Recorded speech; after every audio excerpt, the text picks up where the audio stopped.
And we'll talk sports, politics, entertainment, and anything that matters to you. Feel free to call Brian at 702-221-7283. You want answers? I want the truth! Now pushing the limits, here's Brian Shapiro. All right, what's up, everybody? Happy Tuesday. It is Pushing the Limits. Thank you so much for joining us. And certainly a lot to get to today and a lot to go over in the news world, political world, the sports world. We have a lot to talk about. And I said to myself today, why don't we get Paul McKeskey in studio? Because, I'm always talking hoops with Mo. I don't know why, because he doesn't have any basketball experience at all. But I said, Mo, why don't you just co-host the show with me today? And he said, yeah, let's do it. I'm more than just a player. Yeah, I'm not an animal. Because Mo's a huge Donald Trump supporter. So I said, good, we can get into some good political battle. Mo is not as much to the left as Chris Wynn. That is for sure. But, Paul, thank you so much for being here. We got a lot to get to. Absolutely. Liz Cambage did an interview the other day and is trashing the Aces and denying any wrongdoing, really, for anything she's ever done, and just making ridiculous statements. So we're going to talk a little Liz Cambage coming up here. At the bottom of the hour, later on in the show, Mike Pence is just destroying Donald Trump's legal team's argument that they only asked Mike Pence to put the election on halt. Mike Pence is saying, no, that's not what happened. We'll talk a little bit about that. And, Joe Walsh, one of my favorite guests, former presidential candidate, put out a video yesterday. And, there's a lot of people out there that are saying, Joe Walsh, Donald Trump broke you. He broke you. And he broke so many people out there. Everyone's got Trump derangement syndrome.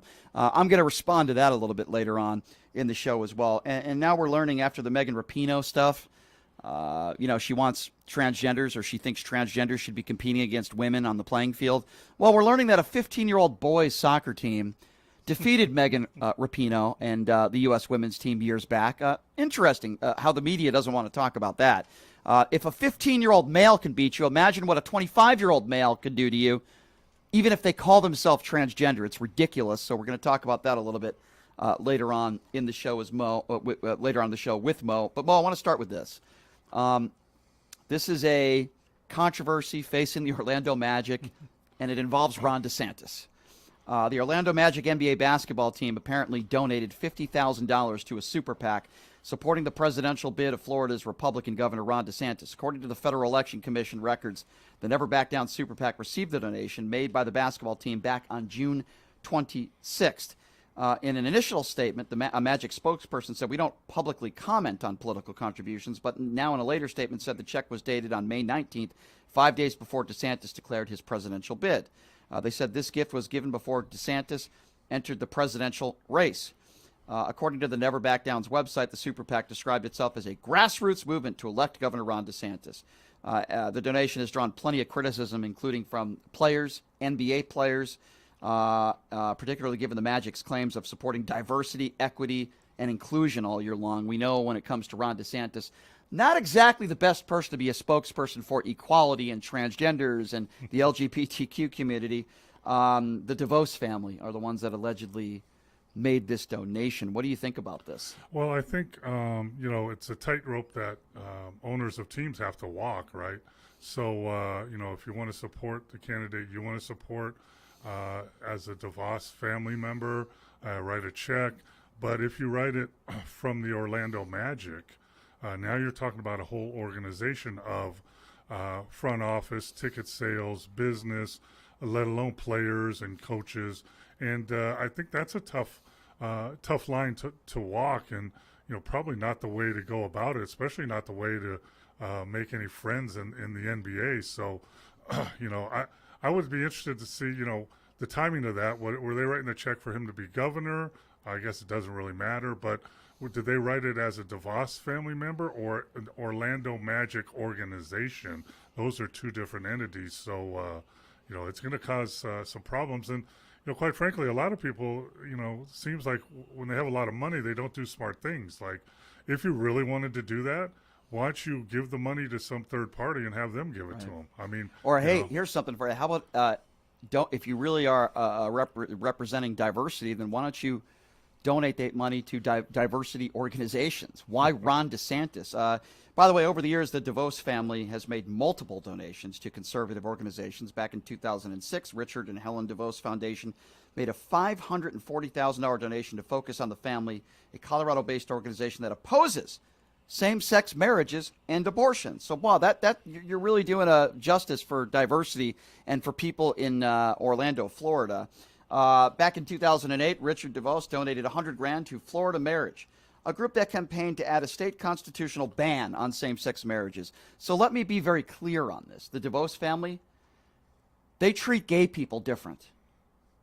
It's just look at their donations. Look at the organizations that they've donated to. If you want to say that you're running an organization that supports equality, then why are you sending all these donations to all these right-wing organizations that are anti-gay marriage? It's the opposite of what you're saying. Yeah, and it's the opposite of the message of the NBA for sure.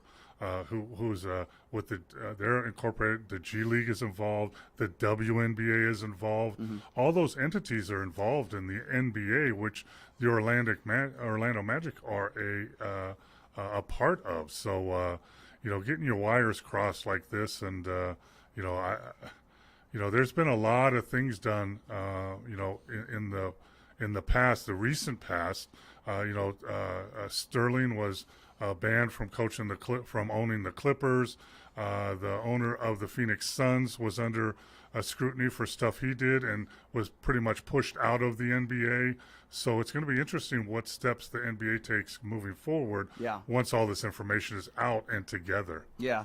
So Richard DeVos made a statement, and he said, in regards to his contributions to anti-gay marriage organizations, he said, it's just a sacred issue of respecting marriage. What about the sacred issue of respecting other human beings that might disagree with you? Now, the NBA has made an issue, the Players Association, I should say, in the NBA, has put out a statement following learning about this. They've called it alarming.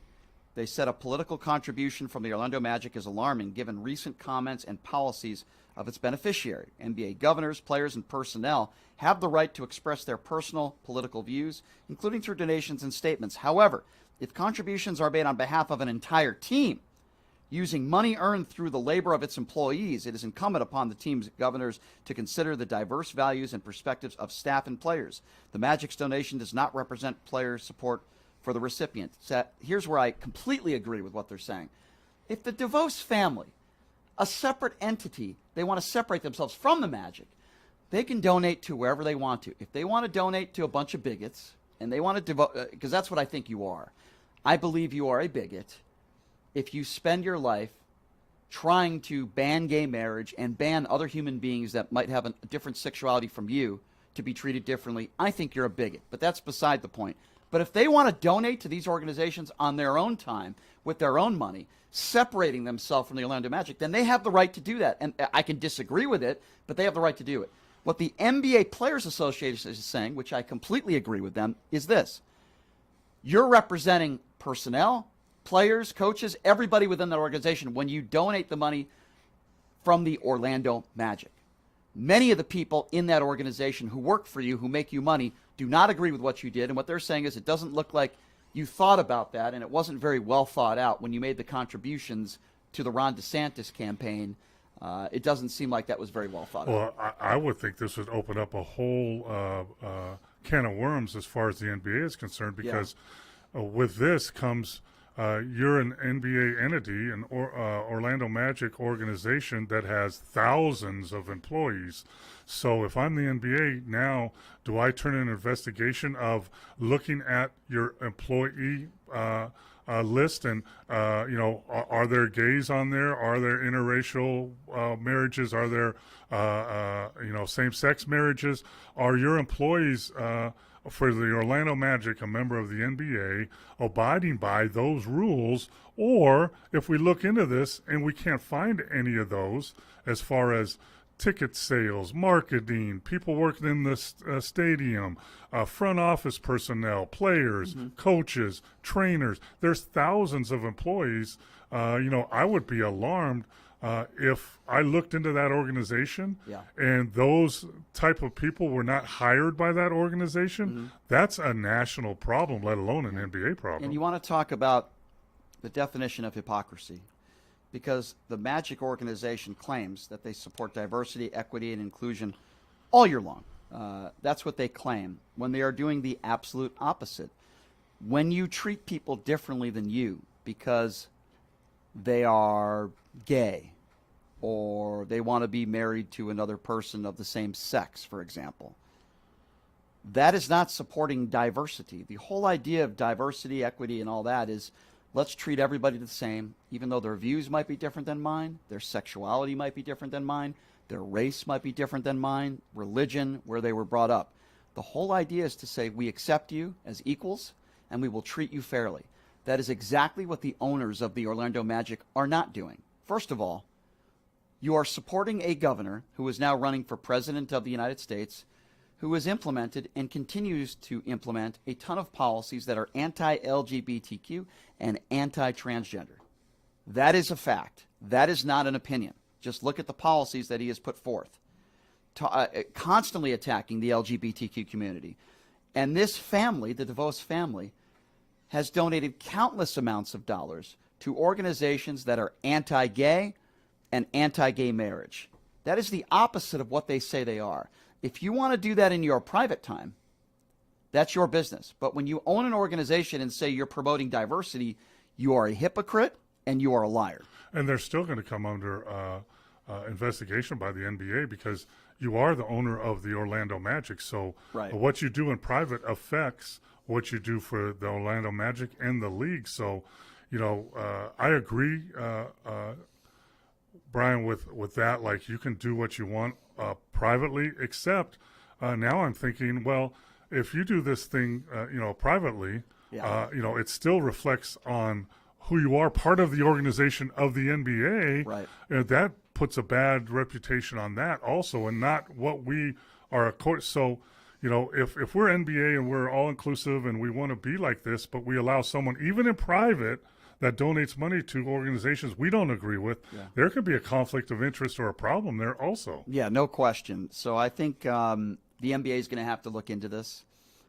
Yes, we live in a free country, and yes, you should be allowed to donate to whatever political candidate you want to or whatever organization you want to, whether it's a hate bigoted organization. I mean, let me ask you. So, I'm John Smith, the owner of the Cleveland Turkeys, right? And I belong to the NBA, but I'm a racist. So, in my own private, I donate money to racist organizations. Mm-hmm. Something would definitely be done about that. Well, I agree with you, and the NBA commissioner would obviously never allow that person to own an organization because your background certainly has a lot to do with whether you're going to run an NBA team or not. Oh, for sure. There has to, be a background on you. So, yes, I think that is certainly a part of it.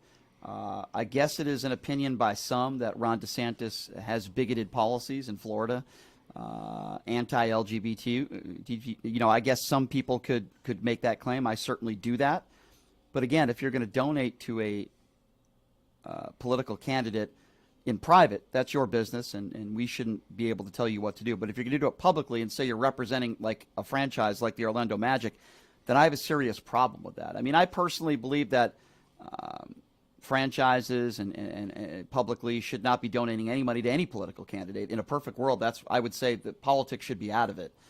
You can donate to certain organizations that support diversity, whether it be the NAACP or any organization, a soup kitchen, whatever the case may be.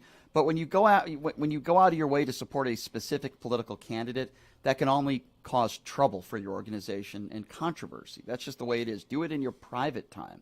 That's just my personal opinion. Why are they doing it representing the Orlando Magic? Why couldn't they just represent themselves? I don't understand that. Yeah, and I don't think. It's mind-boggling that they didn't think this through. Yeah, I mean, that's you're supposed to think steps ahead, especially if you're a public figure, own an NBA franchise. I mean, wait a minute, okay, everybody in this room, we're thinking about doing this. Is it a good or bad idea? Yeah, let's talk about it before we do it. Yeah, it doesn't make any sense to me, and you're right, Mo. I don't think they really thought this through. Speaking of Ron DeSantis, yes. So Ron DeSantis did an interview yesterday with NBC, and people on the far right, MAGAs, have a big problem with something that Ron DeSantis admitted. I finally agree with something that Ron DeSantis said. He sort of admitted that Donald Trump lost the 2020 election. I want you to listen to this clip, and then we'll talk about it. He's getting a lot of Republican backlash for it. Have a listen to this. Respectfully, you did not clearly answer that question. And if you can't give a yes or no on whether or not Trump lost, then how can you... Of course he lost. Trump lost the 2020 election. Of course. Okay. Joe Biden's the president. But the issue is, I think, what people in the media and elsewhere, they want to act like somehow this was just like the perfect election. So I don't think it was a good run election. But I also think Republicans didn't fight back. You've got to fight back when that is happening, and you shouldn't have provided all the money to fund the mail-in ballots. Okay, so he's talking about mail-in ballots, and Republicans didn't fight back. He said, of course, Donald Trump lost the election, which, by the way, I don't think Ron DeSantis has ever said on the record before because he's a coward. But he's getting a lot of backlash from the far righties out there and the MAGA supporters because, God forbid, a Republican admit what happened in 2020, which is Joe Biden won a free and fair election. What do you make of this? Well, like you said, he didn't really. He kind of admitted. He didn't totally admit. He said, of course, Trump lost the election. That was, I think he was afraid that he said that when it came out. And then he said, we know Biden is the president. So that was kind of a side way of kind of getting around that. He couldn't backtrack it. But, he's still like all the MAGAs or whoever are still, they can't say that it was a fair election, fair and square election. He can't say that. So, it's kind of admitting, but if I'm running against somebody, I want to, that's something I will use that. Of course we lost the election, and we need to win it. And here's how we need to move forward. But, I'm sorry, but if you're in a cult, you can't tell people that the leader of that cult is not who he says he is. So I think it comes down to that. And, I follow this, quite a bit. And, all the different changes and laws he's bringing into Florida or, the craziness.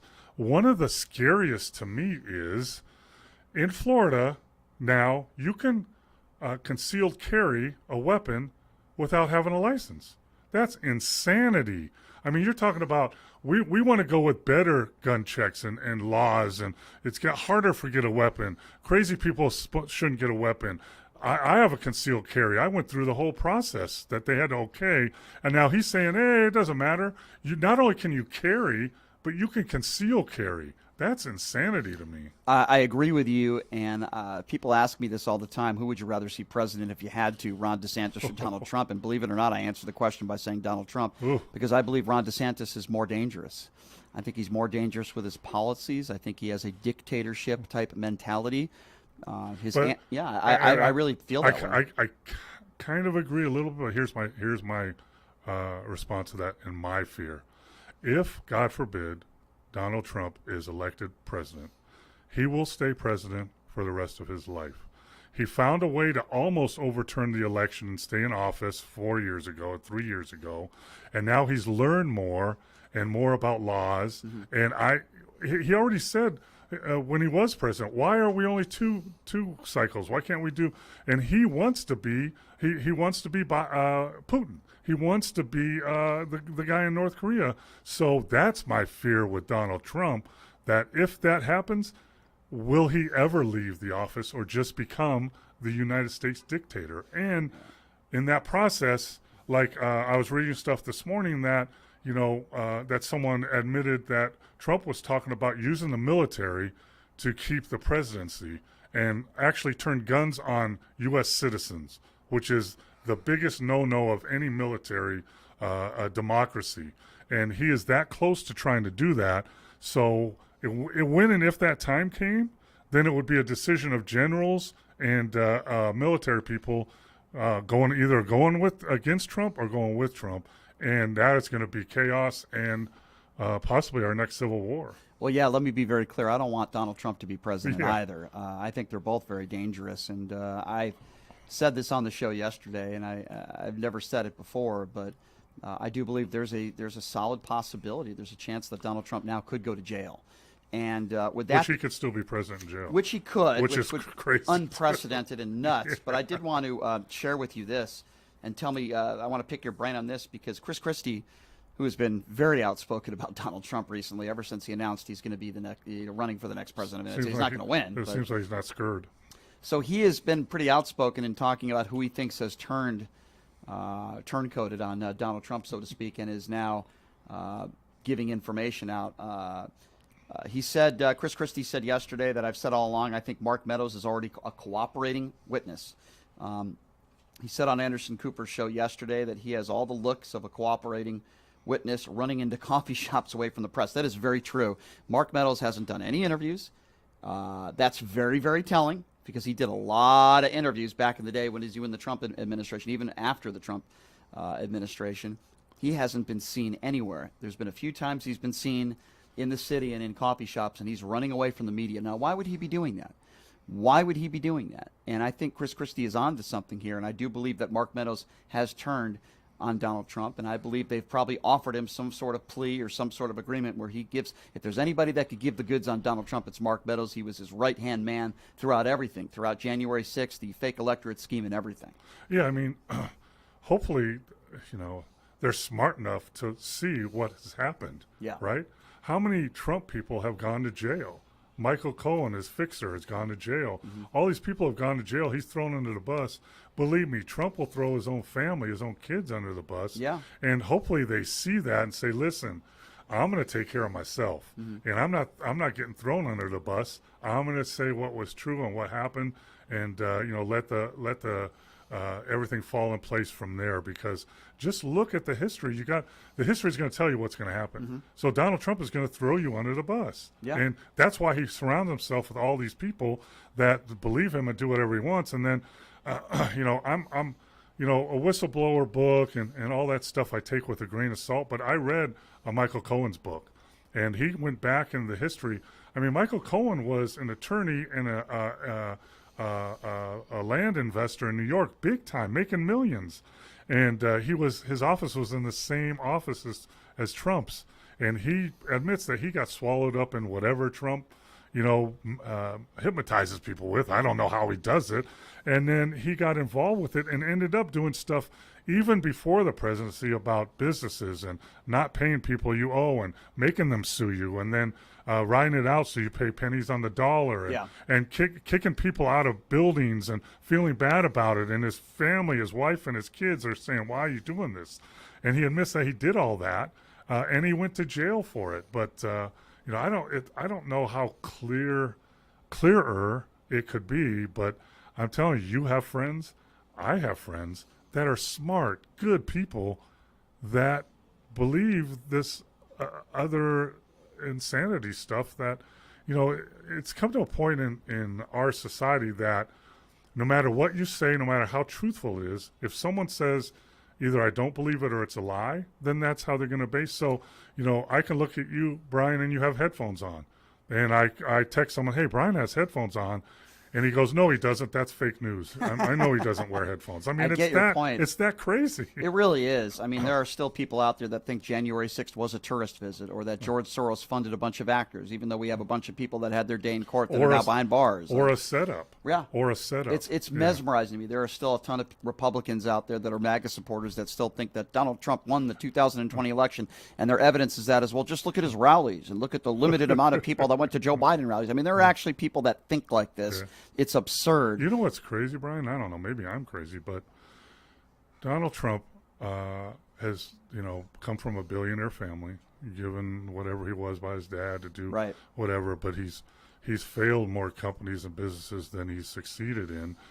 He's still never shown his taxes because I think he doesn't want people to know how much money he doesn't have. But a lot of the people that are supporting him come from low income, and they didn't grow up like he did, and they think he's his savior and he's doing things for them. He's getting indicted for them. He doesn't even know who you are. He's never been around people like you, except at his rallies where he throws hats out. Yeah. I mean, that's mind-boggling. Or toilet paper. Yeah, toilet paper. Yeah. You're right. I mean, we're living in very mesmerizing and dangerous times. It's the the times of conspiracy theories and conspiracy theorists. It could be about the 2020 election. It could be about January 6th.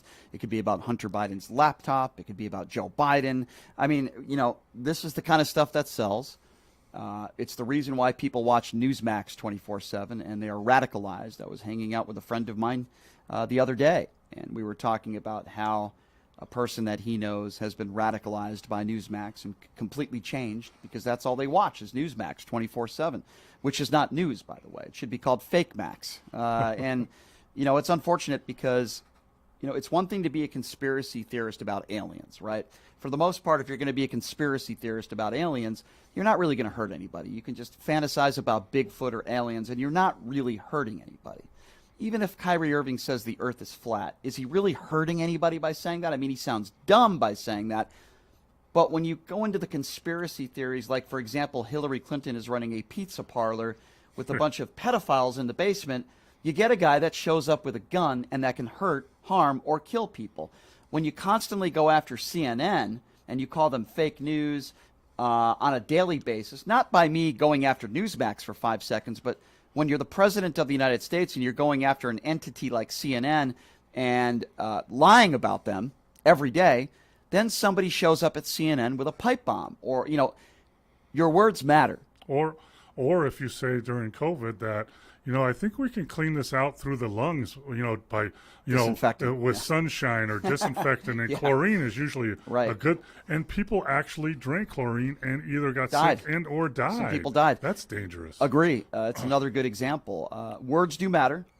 While we do have all First Amendment rights, you can't yell fire in a crowded theater. You can't intentionally lie. You can't intentionally try to overturn the outcome of a presidential election. That's why Donald Trump could be going to jail. And there's evidence that is going to prove that. And I believe Jack Smith is going to easily be able to prove that in court. Whether he goes to jail or not, I'm not sure. But your words have consequences. And social media companies, in my opinion, while they're private companies, they also have a responsibility to make sure that people are not putting out medical misinformation or things that could incite violence. Donald Trump seems to do it on a daily basis. Far righties out there on social media seem to do it on a daily basis. It can harm people. Listen, if you're a conspiracy theorist, but you're saying things that aren't going to harm anybody, I just said, like Bigfoot or aliens, I don't have a problem with that at all. I'll laugh at you. But Alex Jones has hurt people with his conspiracy theories. It's why he lost in a courtroom when he said the school shooting in Connecticut didn't happen. There are always consequences to your words and actions, and the First Amendment does not apply to private business. It applies to the government. So many people on the far right don't understand that, and when talking about Donald Trump, his own attorneys don't have any defense. So their only defense, which is a pathetic one, is First Amendment. He had the First Amendment right. The First Amendment does not protect you from consequences of your words when it comes to certain entities. Yeah, like you just said it, you can't go into a movie theater and yell fire and cause a stampede. You can't. You were at the USA Puerto Rico game last night. You can't stand up in the middle of the game in the stands and say, "There's a bomb under my seat. Everybody run!" and people get hurt or trampled on or killed. Right. You can't do that. You should be able to say, "Hey, let's all get together, march up to the Capitol, and I'll meet you there." You shouldn't be able to do that. Yeah, you can't say the election was stolen, Joe Biden cheated, and let's fight like hell. No, I don't care whether he said let's peacefully protest or not. He lied about the 2020 election. He continues to lie about the 2020 election, and that can and has incited violence. It's very, very simple. All right, we're going to take a quick break, and when we come back, I want to talk to Mo a little bit. We're going to switch topics. Basketball, aces, but we're not going to be breaking down any basketball games. A controversial figure that used to be a WNBA player, her name is Liz Cambage. She was accused when scrimmaging against Team Nigeria of calling some of those players monkeys that should go back to their country. Those are her words, not mine, because I would never talk like that. Well, she's commenting publicly on it again now, and she's also including the Las Vegas Aces in some of her commentary. You want to talk about hateful rhetoric. Liz Cambage would be the poster child for that. We're going to talk about that when we come back. He's 11-year NBA veteran, Paul McKeskey, 20-year coach. I'm 0 days in the NBA, but I'm a radio host, and my name is Brian Shapiro. And you've got a background now. I do. Thank God for that. All right, we're going to take a quick break. We'll be back right after this. You're listening to Pushing the Limits right here on KSHP.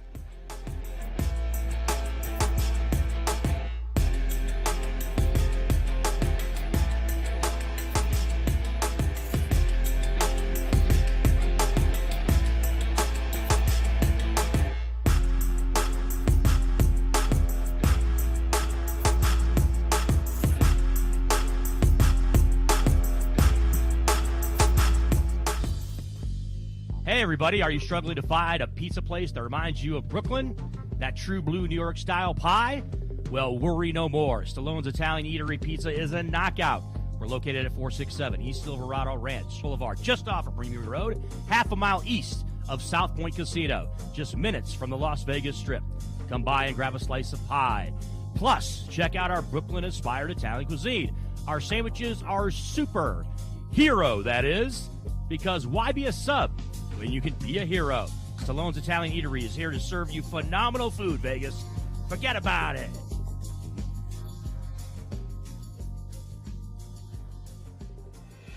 Buying or selling a home is a huge life event that requires guidance from an expert in the industry and community. My name is Blake Wynn. You may recognize my name as my grandfather was the best governor the state of Nevada has ever had. Growing up in Las Vegas, I've come to know this community intricately. Now, I am raising a family here as well. So I understand all the issues impacting our home and quality of life. As the top realtor for the #1 real estate team at Keller Williams, you can have confidence in my experience, knowledge, and track record. When it comes to buying, selling, or investing in real estate, choose a name you can trust and someone who understands the community you call home.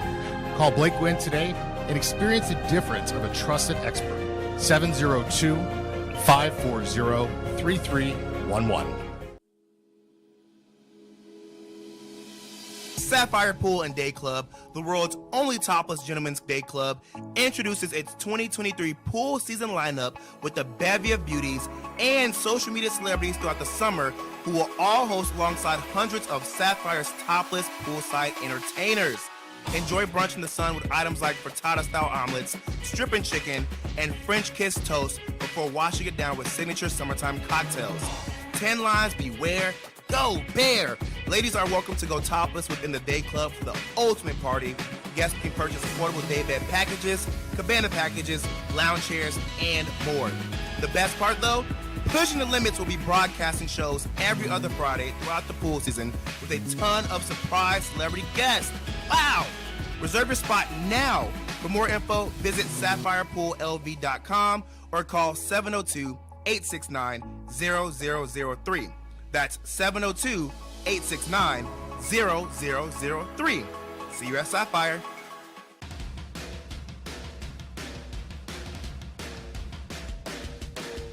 Hey everybody, it's Brian Shapiro from Pushing the Limits here. I want to tell you guys about my good friends at the Postal Annex. They have a notary signing agent, on-site daily, no appointment needed, and they offer a full scale of printing services from shipping labels to documents, business cards, banners, photos, and business signage. They're your passport service headquarters. They offer passport photos, and they can renew your adult passports. If you're traveling in a hurry, they can get those passports to you within 7 days or less. Mailbox rentals with a physical street address, and they also receive your packages from Amazon, UPS, FedEx, USPS, and more. Here's the best part. If you're a Pushing the Limits listener, they have an introductory rate of only $39 for a 3-month service. You can't beat it. Give them a call. 702-873-8005. Check them out at 6130 West Flamingo Road. It's the Postal Annex. And tell them I sent you. Hey everybody, it's Brian Shapiro from Pushing the Limits. I want to tell you guys about Sahara West Urgent Care and Wellness. They're conveniently located on the southwest corner of Sahara and Jones. They're open Monday through Friday, 9 a.m. to 9 p.m. and Saturday, 9 a.m. to 5 p.m. At Sahara West Urgent Care, they'll take care of all your healthcare needs. They offer routine services such as physicals, STD testing, car accident treatment, and work injuries. You name it, they do it. They have on-site x-ray, EKG, ultrasound, and labs. They treat chronic conditions such as asthma, blood pressure, diabetes, and more. They also offer general wellness exams, treatments such as testosterone enhancement, and cancer screening. They're located on Sahara, 6125 West Sahara Avenue. Their number is 702-248-0554. And the best part, they accept most major insurances and affordable cash pay prices, office visits starting at just $95. And I'm also a client, so please give them a call, 702-248-0554.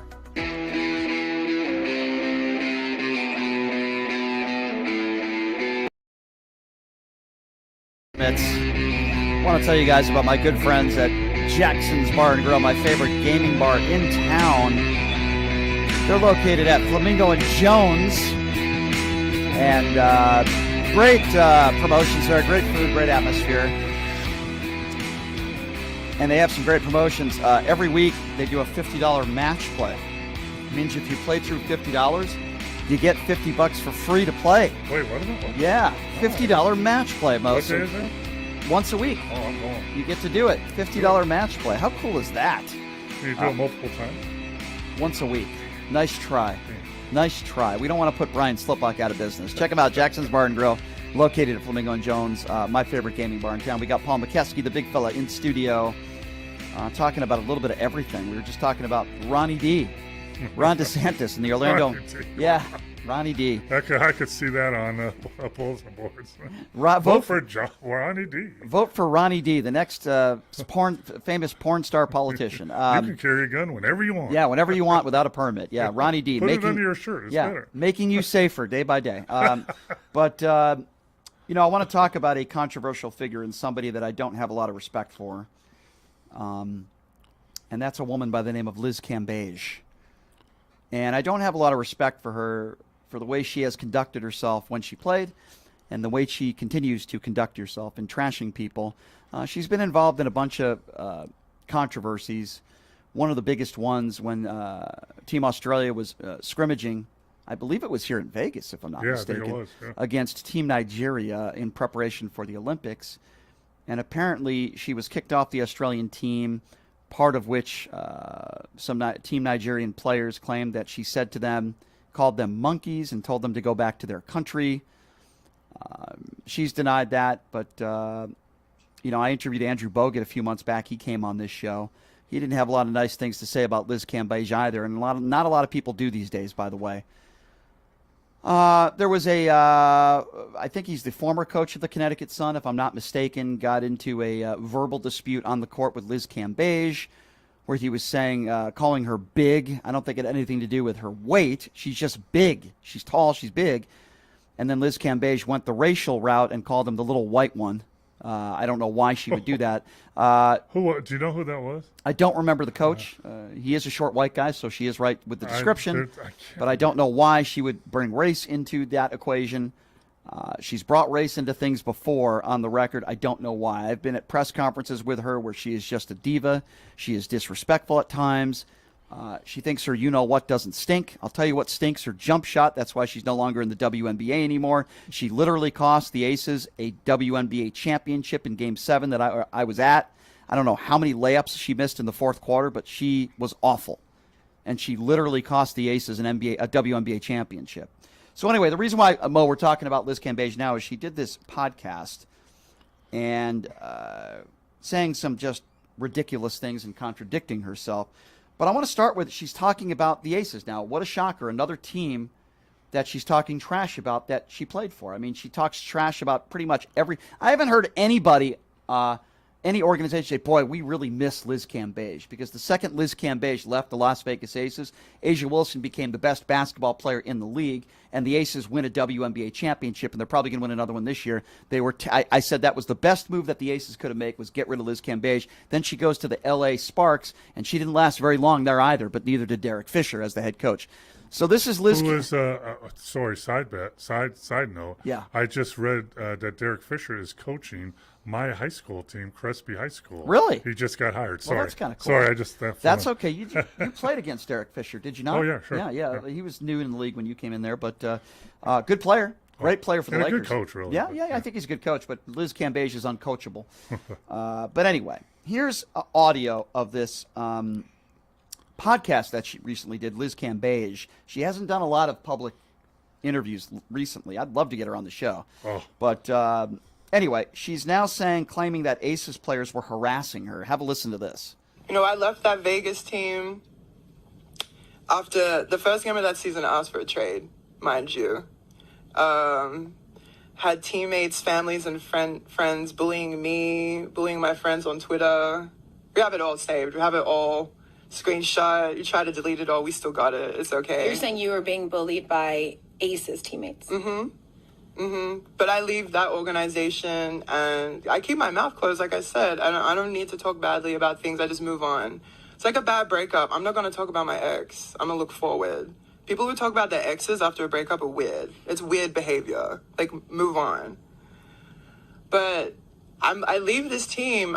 I look on to better days, but you still got girls talking about me in training camp with girls not even on the team. Like, why I got rookies coming up to me telling me what so-and-so is saying? Like, why am my old Aces teammates texting LA teammates about me? But you girls never said anything to me while I was there, but you want to call me toxic. These are the girls I was reporting for kicking my shit in locker rooms, and I'm toxic. These are the girls that are trying to sell fake stories about me to ESPN, my own teammates that I'm playing basketball with, and they're calling me toxic. Can you give me an example? Can you give me an example? I'm not going to say no names. You don't have I'm to not say gonna names. but it's like... you don't have to say names, but just what you mean by that. I always get, like, my packages sent to, like, the offices, open up my offices and open up the boxes in the change room. Why have I'm opening my boxes, teammates coming in, kicking my stuff everywhere.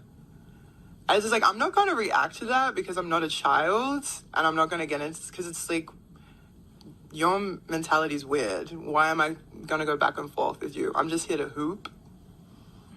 Stop kicking my boxes. Is this woman for real? She has no direct evidence, claims she does, claiming that Aces players harassed her on social media and and I'm saying to myself, okay, well, while you're with the organization, we didn't hear anything about this. Now all of a sudden we're hearing about it. What has it been 2 years since you've been on within the organization? And notice how when the interviewer, who by the way rightfully so, asked for an example, hey, you don't even have to name a player.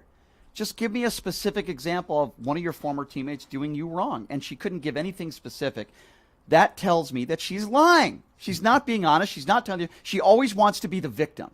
Liz Cambage is not a victim. She's not a victim. Well, she doesn't think she's the victim. Yeah, she just said that. Yeah. Is she on? Liz, are you there? She always wants to be the victim and takes no responsibility for her behavior and her actions, which, by the way, are despicable. Invoking race when it shouldn't be invoked.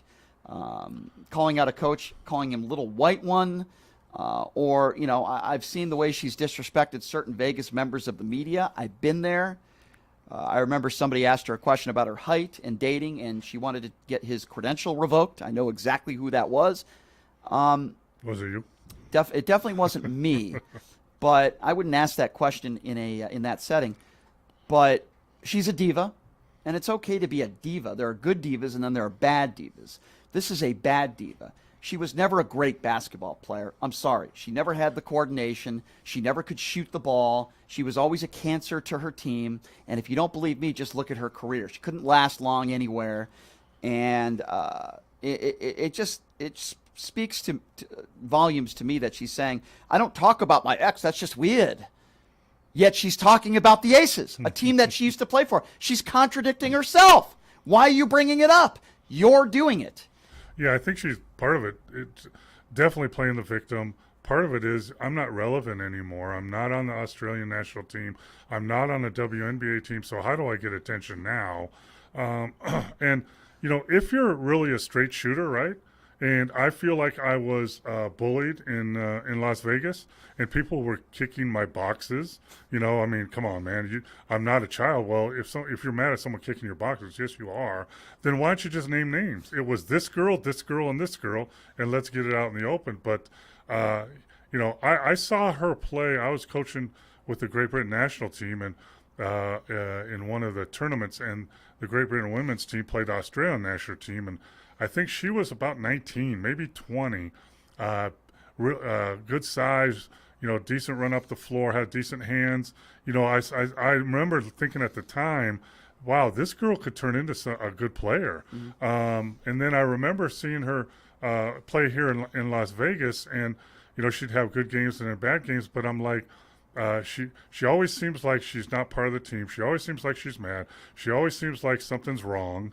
And I've been on the other end of that in the NBA. When I was coaching in Charlotte, we had a point guard, really good point guard. He was actually starting for us, but he was a headache, and players, he didn't get along with players. He was always a headache, made practice difficult.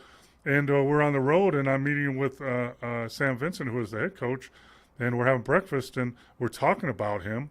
And I go, Sam, why don't we cut him?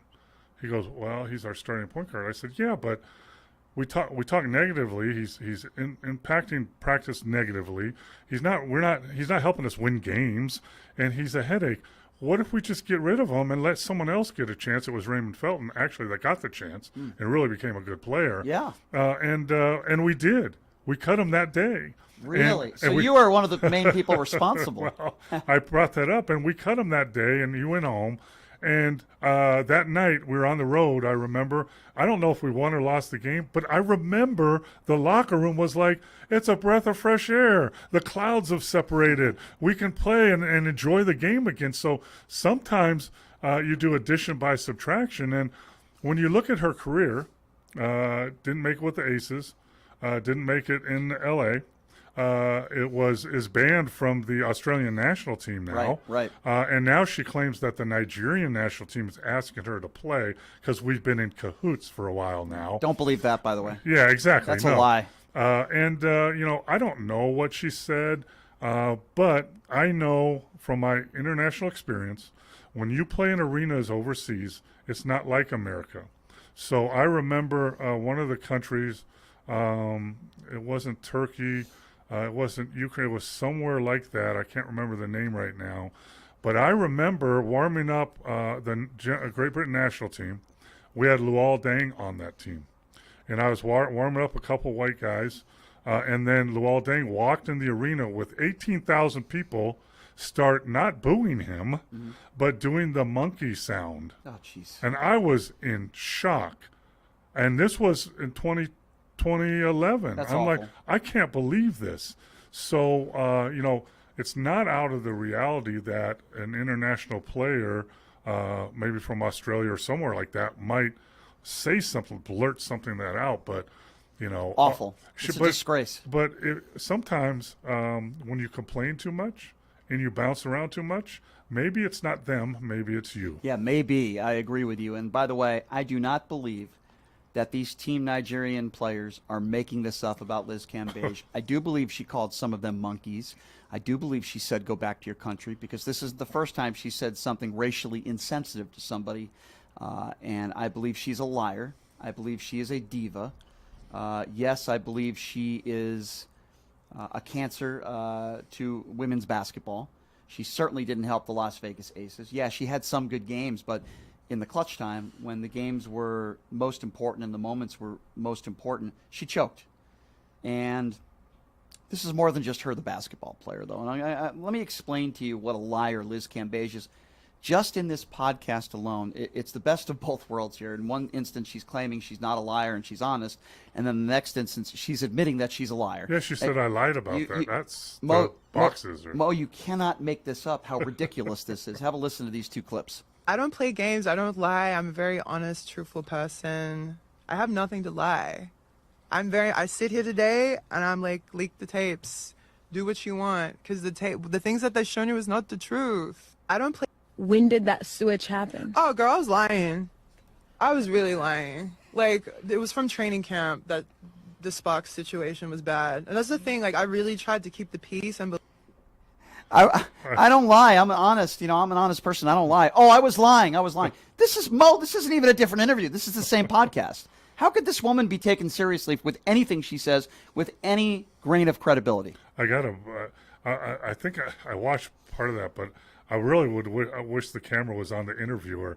And when she said that, to see what her face looked like wait a minute, did you just say that? I mean, is this for real?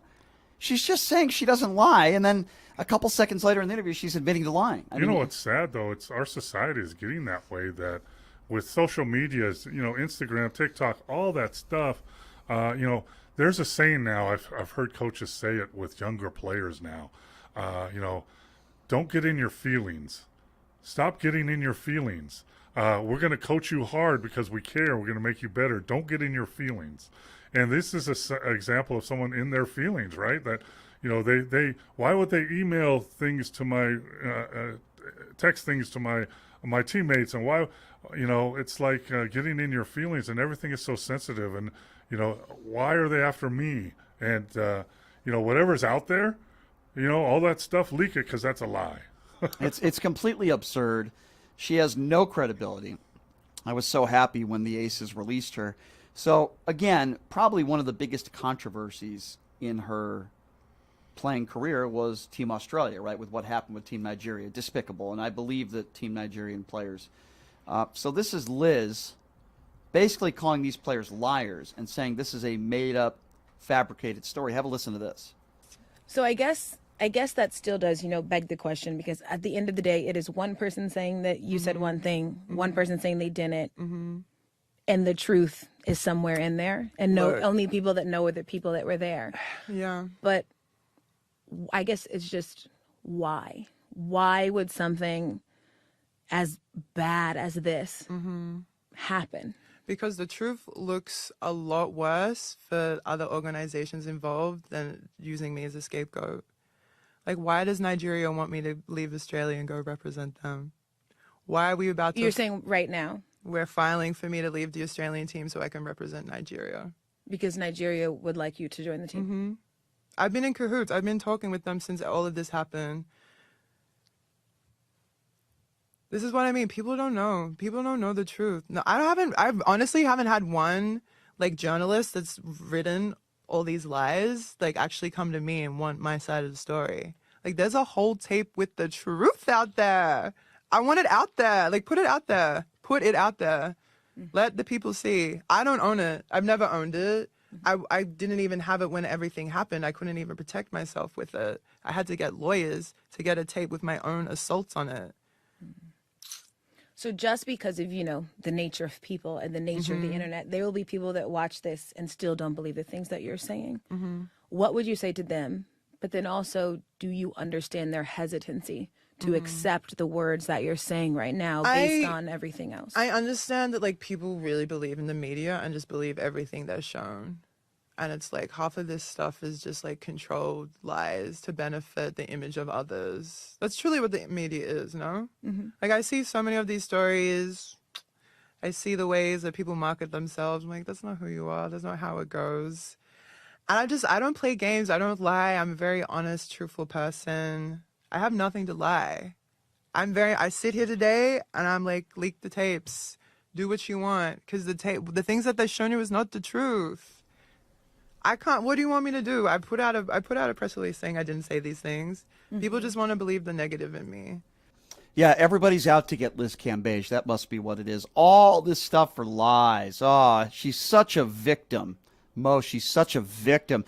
Team Nigerian players lied when they said you called them monkeys and to go back to your country. Yeah, they're all liars, and they're doing that to fit their what did she say? I don't even understand what she's saying. It's so ridiculous. First of all, if you call them liars, why do you want to go play with them? Why would they want you to play with them? That's a great point, yeah. I mean, come on.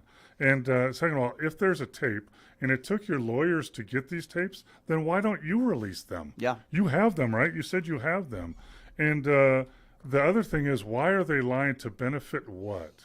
I don't understand what they benefit. It's, it's people say that, well, they're lying about this person to benefit. Well, if someone is lying to benefit someone of getting a job or, getting a raise or something like that, but what does that lie have to do with benefiting any organization? What organization would that benefit? Obviously, she's trying to point towards the Australian team, but how would they benefit by that? So, this interview was, kind of an example of someone that's playing the victim and, trying to get some notoriety to do her Instagrams or whatever. Well, this is also somebody that thinks she's more important than she actually is. She couldn't even compete in the WNBA anymore. She could barely run the floor when she played. The only reason why, in my personal opinion, she ever was a professional basketball player is because of her height, not because of her uncanny athletic ability. She could never shoot. Okay, she had some moderate post moves. She was not a hard worker. And I remember I used to watch her games, some of her games here when she played for the Aces, where she would be 1 for 8, and she'd make a layup, and she would talk smack, and she would she did a Dikembe Mutombo, literally. She made an uncontested layup, and she made her first basket of the game. She was 1 for 8, and she went like this, and she went like this. I'm like, you look ridiculous. You are embarrassing. You are embarrassing. She continues to be embarrassing and calls herself the victim when, as you eloquently stated, Mo, she should look herself in the mirror, and maybe it's not everybody else, and maybe it's her. Sometimes it's you. Yeah, I agree. And a lot of, because I've dealt with that in the coaching business, right? Coaching minor league basketball or even college basketball now. When you look at all these players, that are in minor league basketball, they blame their agents or not getting enough exposure. In college now, they're transferring. They're playing in 3 or 4 colleges in their career, and they'll blame the coach or the teammates or the system. Well, guess what? If you have to go to 3 or 4 places, maybe it's you. I agree with you 100%. And in this case, it's absolutely is Liz Cambage. All right, here we're going to take a quick break. Megan Rapinoe is getting destroyed on social media for a lot of different reasons. First of all, the way the U.S. women's soccer team has played, missing the kick at the end there was a big deal. She certainly didn't end her career on a positive note. But now new information has come up about a 15 and under boys soccer team that apparently beat the U.S. women's national team. You haven't really heard much about it until now, and the reason why we're going to be talking about it is because Megan Rapinoe is the one who keeps saying that she would have no problem with transgender women playing against professional women on the soccer field, which is absurd. But we're going to talk about this when we come back because it's not shedding Megan Rapinoe in a very positive light when it comes to this issue. So we'll talk about that. He's NBA veteran Paul McKeskey. I'm Brian Shapiro. We'll take a quick break. We'll be back right after this. You're listening to Pushing the Limits right here on KSHP.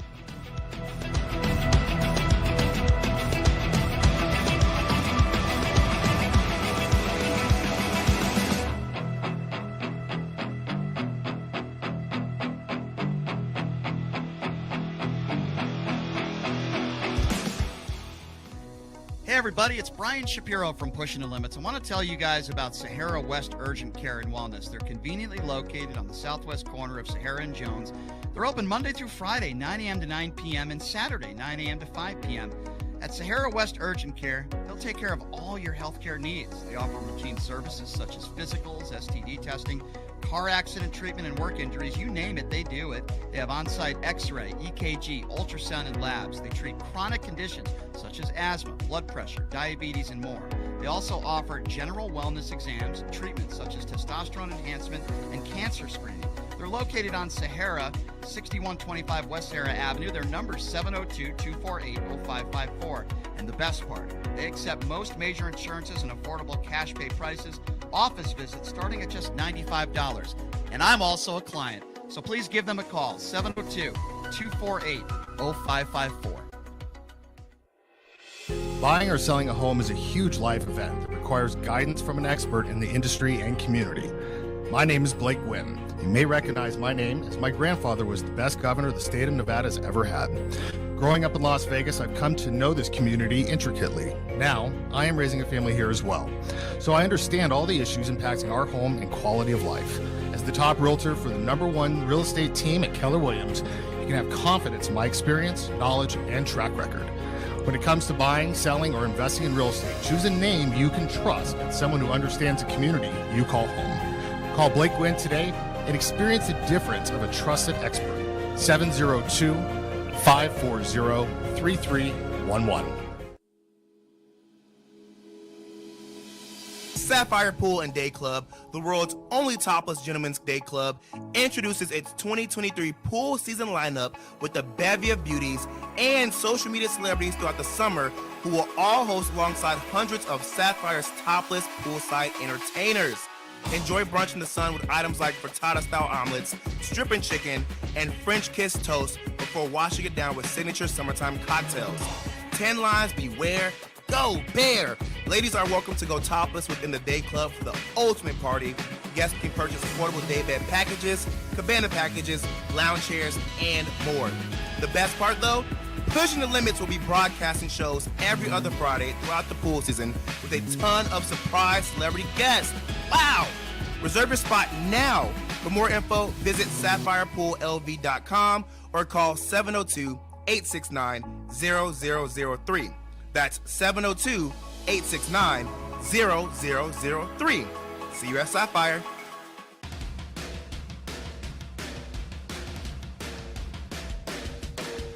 Hey everybody, it's Brian Shapiro from Pushing the Limits here. I want to tell you guys about my good friends at the Postal Annex. They have a notary signing agent on site daily, no appointment needed, and they offer a full scale of printing services From shipping labels to documents, business cards, banners, photos, and business signage, they're your passport service headquarters. They offer passport photos, and they can renew your adult passports. If you're traveling in a hurry, they can get those passports to you within 7 days or less. Mailbox rentals with a physical street address, and they also receive your packages from Amazon, UPS, FedEx, USPS, and more. Here's the best part. If you're a Pushing the Limits listener, they have an introductory rate of only $39 for a 3-month service. You can't beat it. Give them a call, 702-873-8005. Check them out at 6130 West Flamingo Road. It's the Postal Annex. And tell them I sent you. Hey everybody, it's Brian Shapiro from Pushing the Limits. I want to tell you guys about Sahara West Urgent Care and Wellness. They're conveniently located on the southwest corner of Sahara and Jones. They're open Monday through Friday, 9 a.m. to 9 p.m. and Saturday, 9 a.m. to 5 p.m.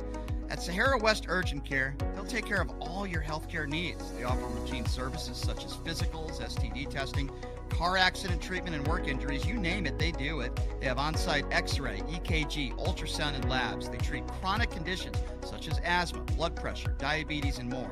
They also offer general wellness exams, treatments such as testosterone enhancement, and cancer screening. They're located on Sahara, 6125 West Sahara Avenue. Their number is 702-248-0554. And the best part, they accept most major insurances and affordable cash pay prices. Office visits starting at just $95. And I'm also a client, so please give them a call, 702-248-0554. Unscaled with Jeremy Love. Saturday afternoons at 2 on KSHP North Las Vegas. AM and FM. 829 6HP North Las Vegas. And KSHP.com.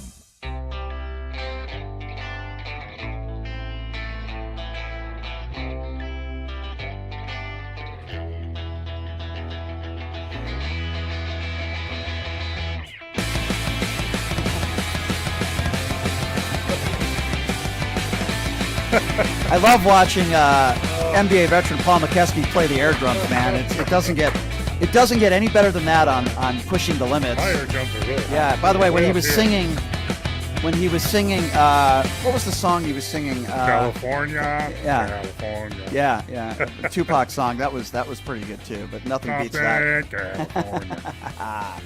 I want to tell you guys about my good friend Blake Wynn Keller Williams.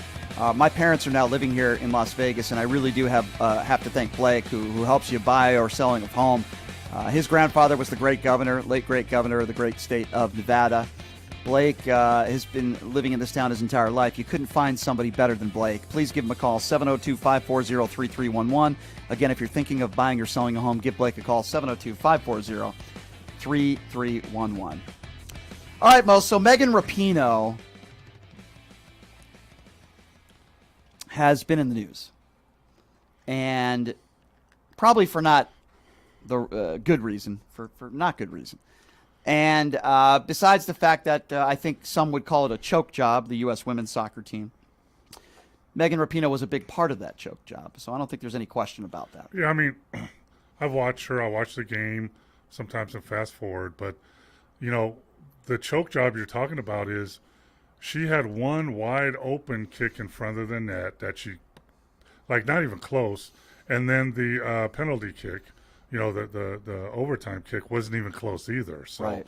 that was, and I don't know if she was off her game or whatever, but if I'm the coach and this game is dependent on us moving on and we have those penalty kicks at the end, do I really, after that previous kick, do I want her taking a kick?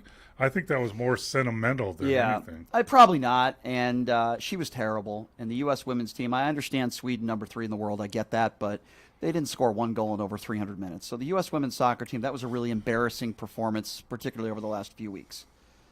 But Megan Rapinoe has been in the news a lot lately, not because of her soccer prowess or the last few weeks, lack thereof.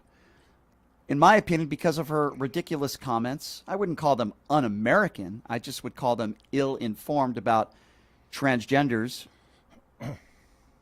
And she's made some comments about how she believes that transgender women should be allowed to play against other women in professional sports, and in this instance, in soccer. Before I get to some of the news that I wanted to talk about, What do you make of these statements to begin with Megan Rapinoe? Why would she make statements like this? Most of the overwhelming majority of people disagree. Well, I think she's been the forefront of LGBTQ, and done a lot of good things in her career, not only on the field but off the field. And I think she's carrying on with that now. Transgender women playing. I just kind of flash back to the Joanna Man movie, and is it really fair? And I know in the Olympics, there's very strict rules, and they test you and do all this stuff so that doesn't happen. But I think she's just carrying on her history of equal rights and doing that, which is okay. That's her thought process.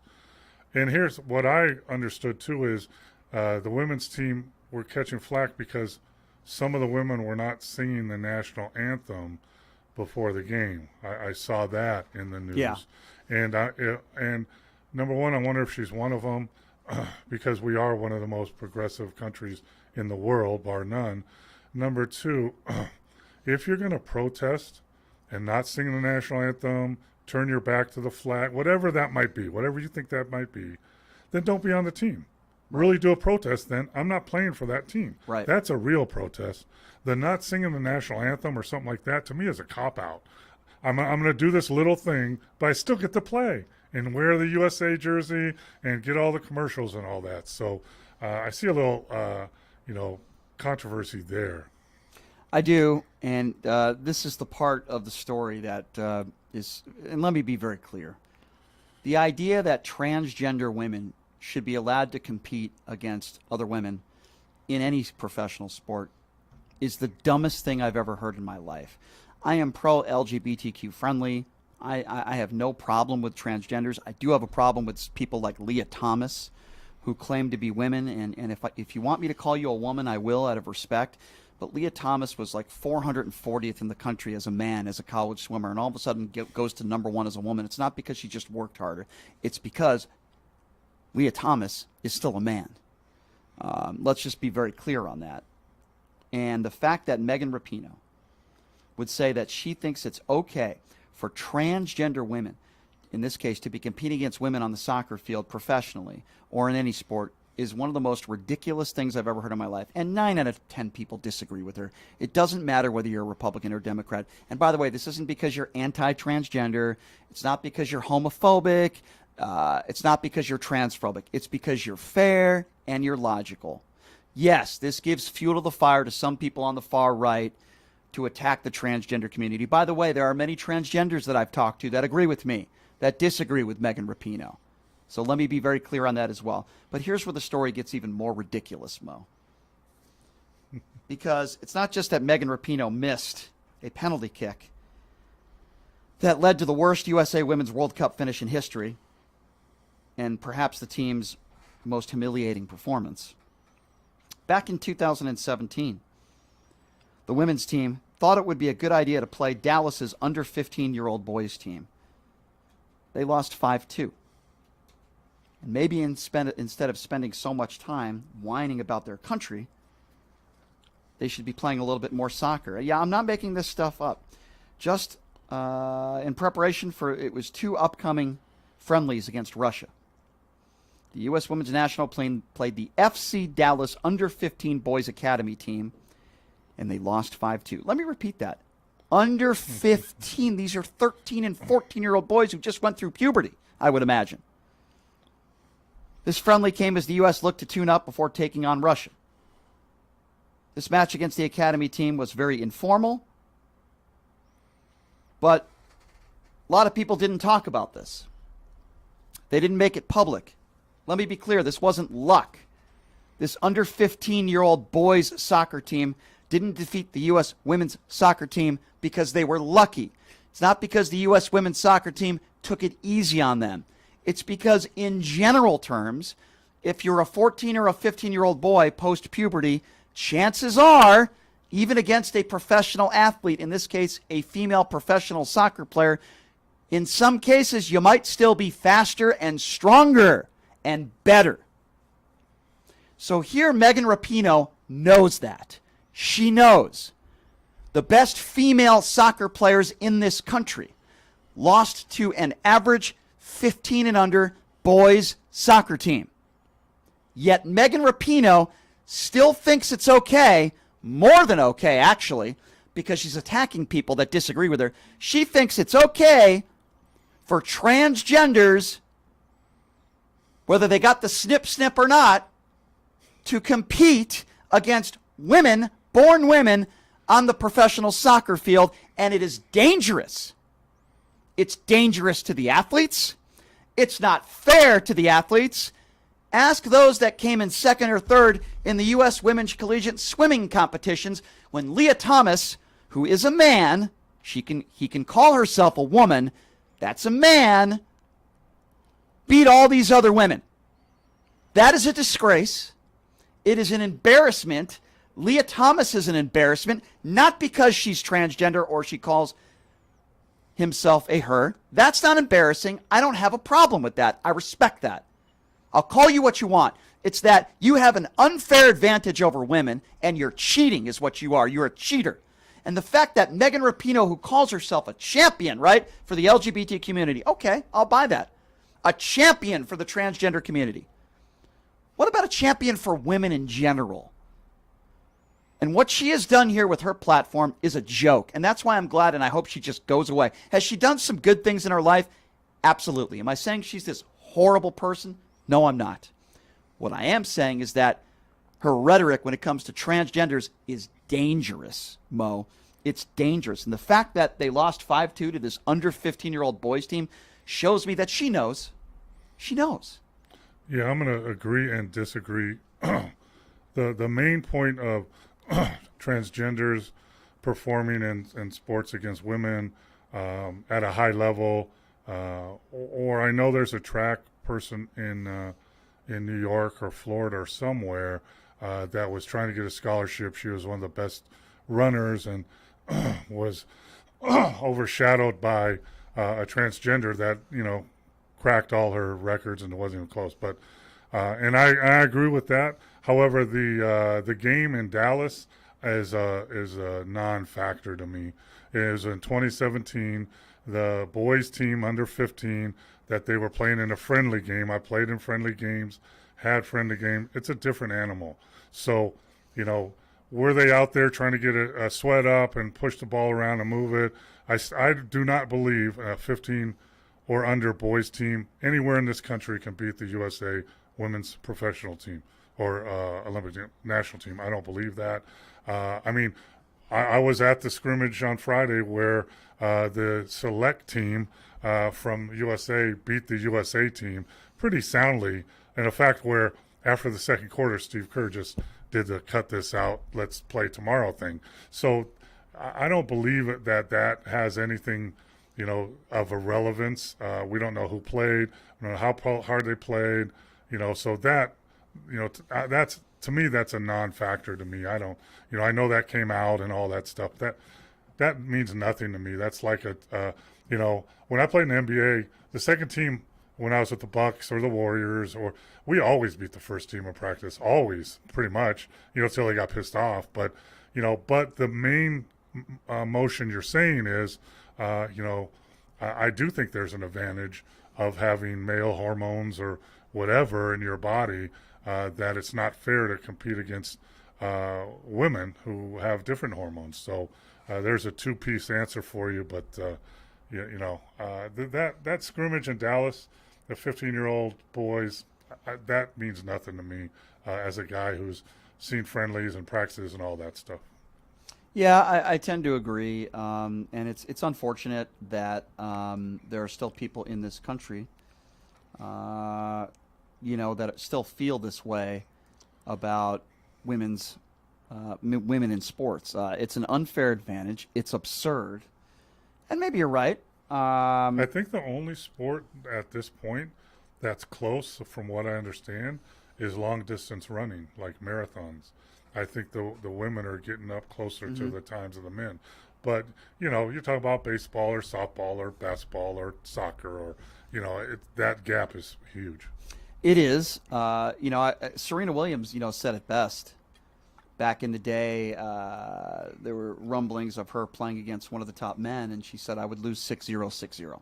It would be an embarrassment. I think it was, I think it was with David Letterman, actually, where it was Andy Murray, who at the time was one of the best men's tennis players in the world. He no longer is, and Serena Williams has since retired. But I would ask her, what about the 101 guy?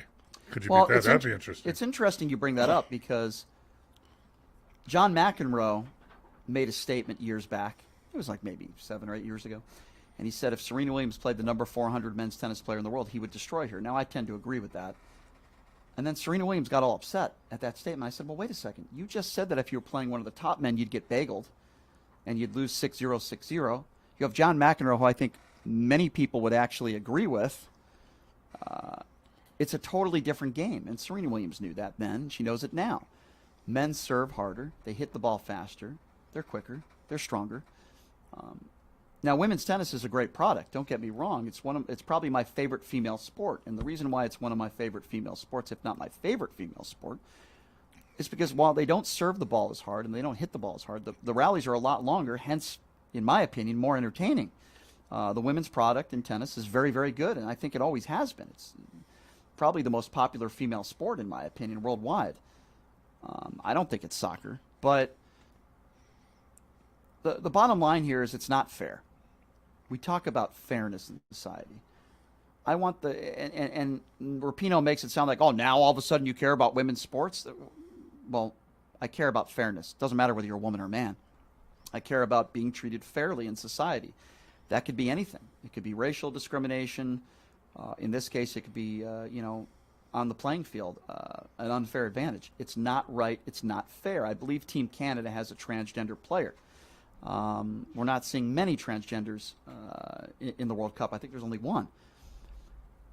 But there was a story, and I don't remember what city it was in, but I was reading about this story yesterday, where there's a city where a transgender tennis player, a person born a man, transitioned to a woman, was allowed to play in a tournament. And the person who ran the tournament has since resigned because it was allowed. This stuff can happen. I don't think it's happening at a very high rate. Cases here and there. The Leah Thomas situation was a complete embarrassment. But the story I'm talking about is this trans tennis player named Brooklyn Ross, 27 years old.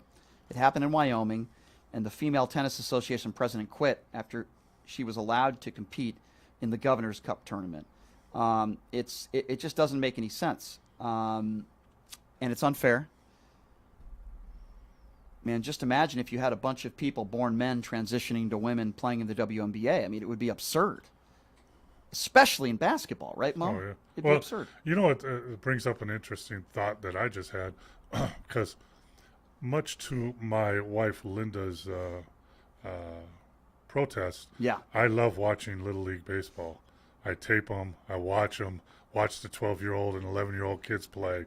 And I remember watching it years ago when there was a young lady playing that was a pitcher.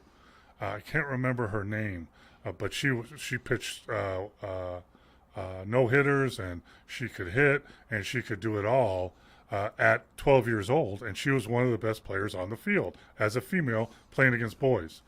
But now, after that time, after 12, she didn't go on to try and be a Major League Baseball player. She's playing basketball at UConn.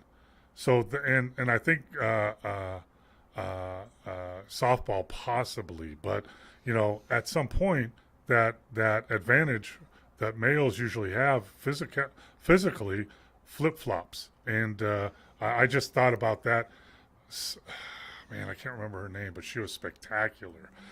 But she was a great athlete, and now she's playing basketball at UConn and a little softball, I think. But I think that kind of goes to your point of, at some point, fairness has to come in. Mm-hmm. And, okay, what transgender, I'm not sure. I know there's different levels of, okay, you're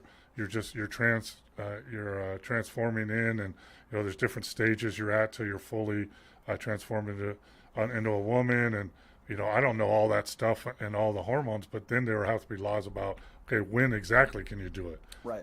Because, I'm not whatever, but, putting on a dress and being Joanna Man, you know, I mean, that's obviously not the point that would happen. Yeah, there's no question about it. And I think when it comes to this issue, it's about fairness. I want everyone to be treated fair and as equals, but you're not treating everybody fairly when you allow transgenders to compete against women. And by the way, most people agree with me on this. Most people disagree with Megan Rapinoe, who has ridiculous takes when it comes to transgenders, just ridiculous in sports.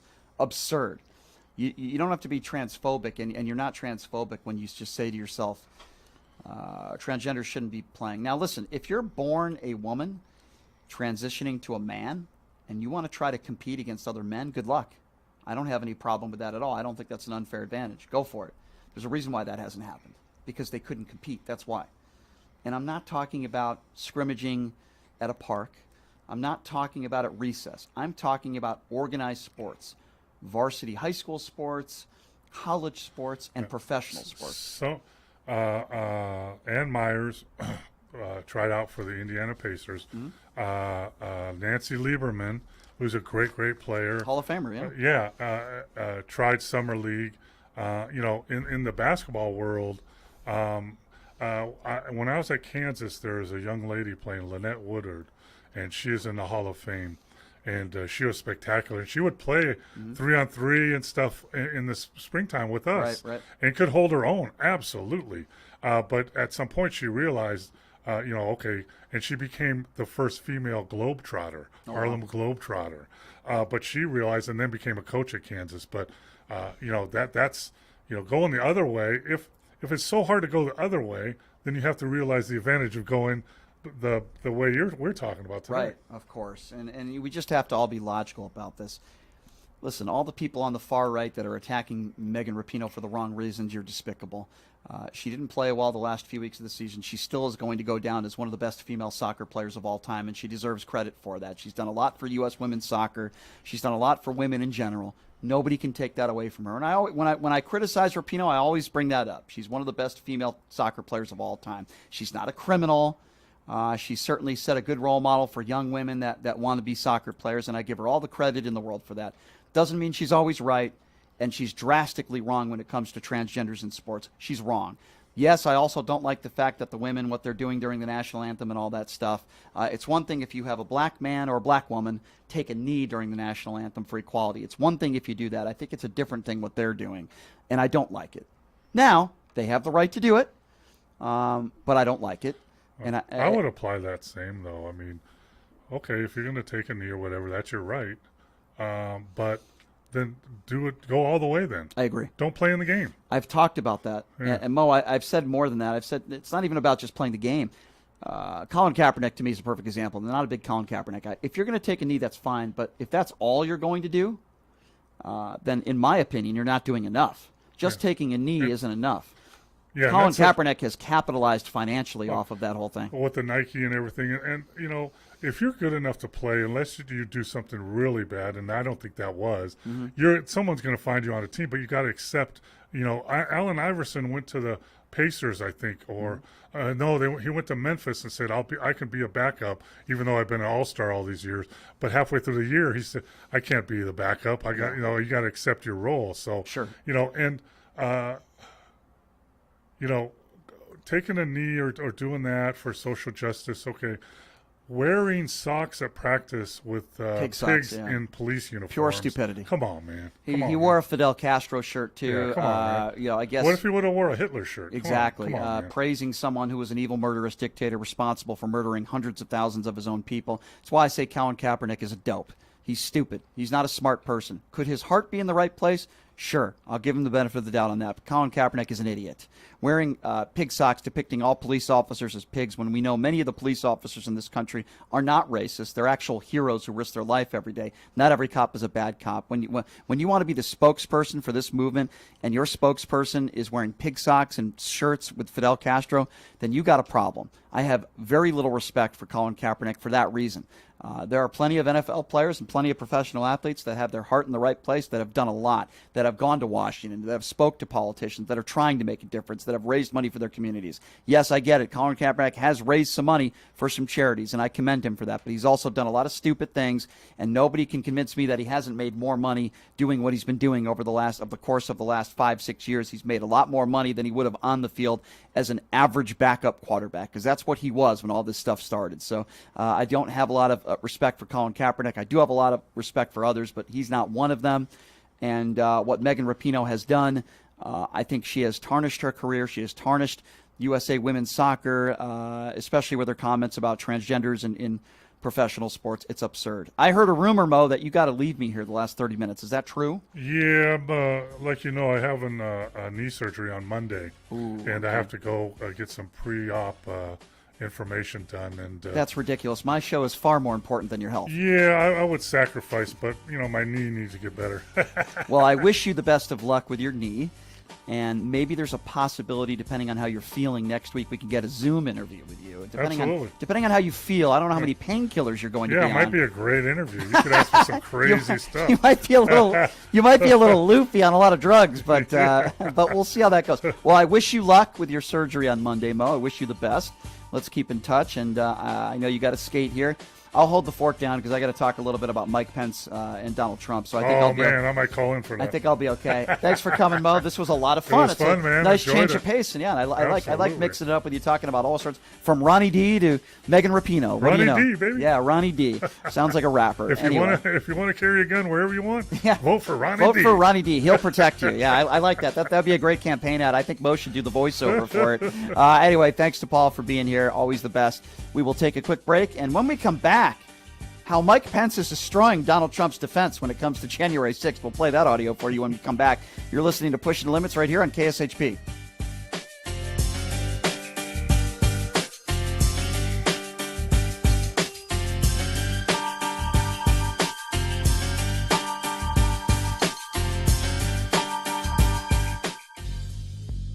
Hey, everybody, are you struggling to find a pizza place that reminds you of Brooklyn?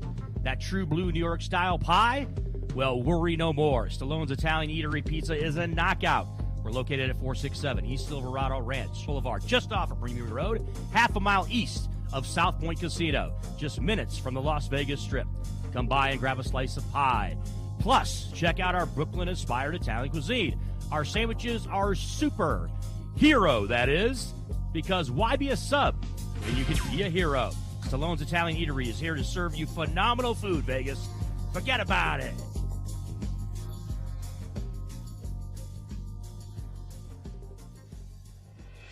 Buying or selling a home is a huge life event that requires guidance from an expert in the industry and community. My name is Blake Wynn. You may recognize my name as my grandfather was the best governor the state of Nevada has ever had. Growing up in Las Vegas, I've come to know this community intricately. Now, I am raising a family here as well, so I understand all the issues impacting our home and quality of life. As the top realtor for the #1 real estate team at Keller Williams, you can have confidence in my experience, knowledge, and track record. When it comes to buying, selling, or investing in real estate, choose a name you can trust and someone who understands the community you call home. Call Blake Wynn today and experience the difference of a trusted expert. 702-540-3311. Sapphire Pool and Day Club, the world's only topless gentlemen's day club, introduces its 2023 pool season lineup with a bevy of beauties and social media celebrities throughout the summer who will all host alongside hundreds of Sapphire's topless poolside entertainers. Enjoy brunch in the sun with items like frittata-style omelets, stripping chicken, and French kiss toast before washing it down with signature summertime cocktails. 10 lines beware. Go Bear! Ladies are welcome to go topless within the day club for the ultimate party. Guests can purchase affordable day bed packages, cabana packages, lounge chairs, and more. The best part though? Pushing the Limits will be broadcasting shows every other Friday throughout the pool season with a ton of surprise celebrity guests. Wow! Reserve your spot now. For more info, visit sapphirepoolLV.com or call 702-869-0003. That's 702-869-0003. See you at Sapphire.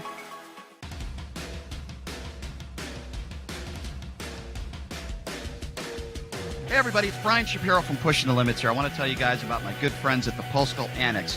They have a notary signing agent on-site daily, no appointment needed, and they offer a full scale of printing services from shipping labels to documents, business cards, banners, photos, and business signage. They're your passport service headquarters.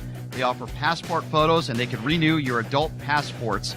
If you're traveling in a hurry, they can get those passports to you within 7 days or less. Mailbox rentals with a physical street address, and they also receive your packages from Amazon, UPS, FedEx, USPS, and more. Here's the best part. If you're a Pushing the Limits listener, they have an introductory rate of only $39 for a 3-month service. You can't beat it. Give them a call, 702-873-8005. Check them out at 6130 West Flamingo Road. It's the Postal Annex. Tell them I sent you. Hey everybody, it's Brian Shapiro from Pushing the Limits. I want to tell you guys about Sahara West Urgent Care and Wellness. They're conveniently located on the southwest corner of Sahara and Jones.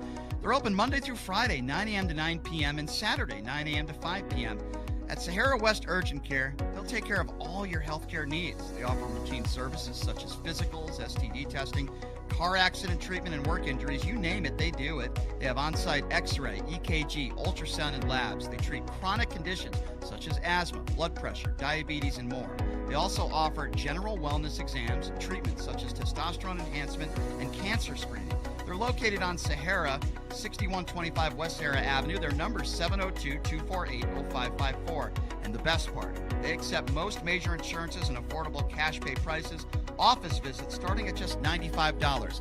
And I'm also a client, so please give them a call, 702-248-0554.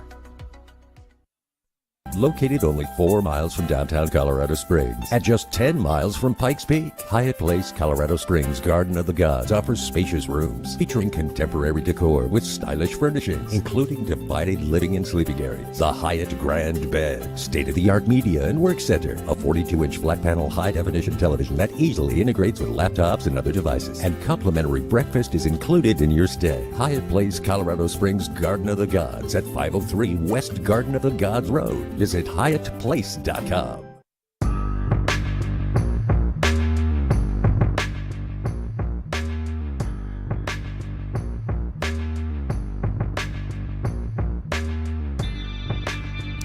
All right, welcome back, everybody. It is Pushing the Limits. Hey, we got some very special guests the next several days, by the way. I'll let Justin introduce our guest Friday, but let me start with tomorrow. Tomorrow on the show, they are known as the Sisters of Las Vegas. This is a community. They are known as drag queens. And as you know, there's been a lot of hate recently about drag queens. So I went to a drag queen reading recently in Las Vegas, and I had a good time. I said, why don't you guys come in studio and explain to people what your organization does and convey to the people out there that still think drag queens are so terrible for children. So I have at least one, maybe two drag queens decked in uniform that will be joining me in studio tomorrow. So it's going to be in uniform. It's going to be very interesting and hopefully very entertaining and titillating. So we'll talk about it tomorrow on the show. Speaking of titillating, we all remember Anthony Weiner, right? This is the guy who was a up-and-coming star within the Democratic Party. The former congressman, then he got caught in that whole sexting scandal when he was married to Huma, who ran Hillary Clinton's campaign, by the way. And he did it twice. And then he was running for mayor of New York City. He did it twice. Well, guess who's joining us tomorrow? Yes, the man himself. Anthony Weiner is going to be joining us on the show tomorrow. Whew, that's a good get, I got to say. I've been working hard to try to get him on the show. No pun intended there. But Anthony Weiner will be joining us on the show tomorrow. Actually, I actually think he's a really smart guy. Politically speaking, obviously he made some terrible mistakes, and he paid the price for that. But smart guy. I certainly respect his opinions when it comes to politics. So we'll be talking about a lot of things with Anthony Weiner tomorrow, Thursday, I should say, on the show. That's going to be a lot of fun. And Justin is a big fan of the guest we're going to be having in studio on Friday. Justin, tell the listeners. She is a former teacher turned model that went to OnlyFans. And isn't it true that this woman, what's her name, by the way? Courtney Tilia. Isn't it true that Courtney lost her job because the school district, they said that she was dressed too sexy? Is that what they said? Correct. Wow, that's wild. And now she's making 20 times the money. Oh, gosh, unbelievable. Millionaire. Well, that's going to be a fun interview. Good for her. Good for her. You got it flaunted. I see nothing wrong with that. Good for her. So she'll be joining us in studio Friday. She's made national news for that story. So she's also headlining at Sapphire on that next Sunday. Oh, look at that. How about that? So we'll be able to promote that as well. We love the people at Sapphire. We will be there next Friday. So that'll be fun speaking with Courtney. She'll be in studio, right? In town. I love it. In studio. I love it. She flew back to L.A. for a couple days and coming back to Well, Vegas. let me tell you something. You can tell her she could dress any way she wants to on my show. Any way she wants. I will tell her that. Yeah, you can tell her that. Just can't be naked. You got to be wearing clothes. Just make sure she knows that because we do a YouTube channel. She knows. Okay, yeah, fair enough. If she wants to wear the pasties, that's she was on that day that Jamie. Yes, Yeah. I remember. So I have a feeling this interview is going to be a little bit more informative and maybe a little bit more entertaining, hopefully. So we will see how that goes and I look forward to having her in studio. So from Anthony Weiner to a teacher who was fired for dressing too sexy in studio to Drag Queens Wednesday. That's what we do on this show, ladies and gentlemen. We mix it up, that is for sure. I want to tell you guys about my good friends at Sahara West Urgent Primary Care. They are located at 6125 West Sahara Avenue. I was in and out of there in 20 minutes. No appointment needed. They do pretty much everything there. I got the treatment done for testosterone therapy. I got to tell you, it works. Give them a call, 702-248-0554. You could also visit them online at SaharaWestUrgentCare.com. Sahara West Urgent Primary Care. Check them out and tell them that I sent you. And, of course, my good friends at Jackson's Bar and Grill, located at Flamingo and Jones. Great promotions this month, including a $50 match play every week. That means if you roll through $50, you also get a $50 match play bonus. So check them out, Jackson's Bar and Grill, located at Flamingo and Jones. So if you're wondering, and I'll open up the phone lines here, too, because we're going to talk a little bit about Donald Trump and is Donald Trump breaking people? Joe Walsh has something to say about that. I haven't opened up the phone lines yet. I've had a few people that have hit me up, say, hey, open up the phone lines. All right. Number to call if you want to be a part of any conversation, anything we've discussed today, 702-221-7283. And again, that number, if you want to be a part of the conversation, that number is 702-221-7283 is the number to call, 702-221-SAVE. Donald Trump's attorneys have been making the rounds on social media, and they've been doing some national interviews. And their defense, as far as Jack Smith goes and January 6th, when it comes to Mike Pence, is, listen, Donald Trump didn't tell Mike Pence to overthrow the election, or to overturn, I should say, the election. He just asked Mike Pence very nicely to put a halt on the election results. Well, Mike Pence was asked about this, and I want to play this audio for you. Mike Pence was asked about that theory, I guess you could call it, that Donald Trump wasn't asking Mike Pence to overturn anything. He was only asking Mike Pence to put a halt or a pause on the elections. Well, here's what Mike Pence had to say about that. That have been made by those who speak on behalf of the president's legal team. They've said this week that all they asked of you, that is to say the president, was to delay the proceedings to allow states to conduct an audit. Is that a truthful representation of what you were asked to do, Mr. Vice President? Major, that's not what happened. From sometime in the middle of December, the president began to be told that I had some authority to reject or return votes back to the states. I had no such authority. I stand by the facts as they occurred. I mean, it ebbed and flowed between different legal theories, but at the end of the day, I know we did our duty. I know we kept our oath. But that have been made. Okay, so there's Mike Pence destroying Donald Trump's defense. In a nutshell, he asked Mike Pence to overturn the outcome of the election. And we haven't even begun to get into the evidence that Jack Smith has with fake electorates. And we heard earlier what Chris Christie said, thinking that making the assumptions, which very well might be true, that Mark Meadows is already cooperating, which I believe he probably is. Donald Trump's in a lot of trouble. This isn't Joe Biden's DOJ. This isn't George Soros. Critical race theory didn't do this. Barbie didn't do this. Transgenders didn't do it. Wokeness didn't do it. Our justice system did it. Our fair justice system. Donald Trump did this to himself. This wasn't wokeness. This wasn't liberalism or whatever you right-wing or MAGA morons want to call it. Because that's what you are. You're all dopes. At this point, if you're a MAGA supporter and you don't think Donald Trump did anything wrong, you are an ignorant buffoon. The evidence is overwhelming. And for those of you that want to continue to talk about Hunter Biden's laptop, and you want to continue to talk about the Biden crime family, you're some of the dumbest people on earth. You're scum. Many of whom are uneducated, middle-aged white people that have hid their bigotry and racism for years until Donald Trump took office. That was his guy. So chances are many of you, if you're not too busy heading to your Klan meetings tonight, if you're not too busy putting on that white outfit and that Klan outfit that you put on probably on a nightly basis, chances are you're probably on social media defending Donald Trump, attacking Jack Smith, attacking migrants, undocumented migrants or minorities, attacking the transgender community. And it's so interesting to me because I had a conversation with somebody who I've actually considered a friend over the course of the last several years. He's a Trump supporter, Republican. And in this conversation that I had with him, he's running somebody's campaign here in Las Vegas. And that person who's running for office, I have said not so nice things about, because this person who is running for office is an election denier and a vaccine conspiracy theorist and somebody who has mistreated me. And I did a show, and in that show, I called this person some names. Don't retract anything I said. And this person that was talking to me on the phone the other day wanted me to take down the episode, demanded I take it down. No, when you run for office and you're a public figure, people are allowed to criticize you. These are the same people that call Joe Biden a criminal. These are the same people that call Hunter Biden a pedophile.